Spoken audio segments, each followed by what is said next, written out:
Metal roof screws backing out because of vibration or thermal cycling messes with your roof stability way more than you'd think. So, to keep those screws from loosening up, first off, grab some screw sealers.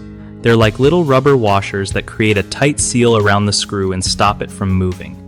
You can also use thread locking compounds, which are kind of like glue for screws. They keep everything locked in place even when stuff heats up or shakes. When you're putting screws in, don't just slap them in. Make sure you're driving them straight and not over tightening, or else the threads can get stripped and won't hold.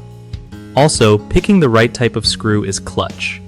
Self-tapping metal screws with a good thread design stick better than cheap ones. If you're dealing with a lot of vibration, think about adding some washers designed to absorb movement or switch to screws made specifically for metal roofing. Regularly check your roof screws, especially after big weather events, so you catch any backing out before it turns into leaks or damage. And if you're fixing an old roof, replace any rusty or worn screws because they won't grip like new ones. One of the biggest goof-ups is using the wrong screw type for your metal roof. Cheap or wrong thread screws just won't hold up and will back out fast.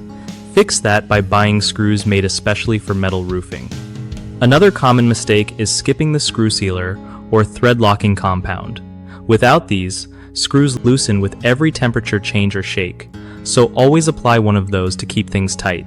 Lastly, people often over-tighten screws, which sounds weird, but it actually strips the metal and ruins the grip. Just snug them up without going crazy so they hold firm.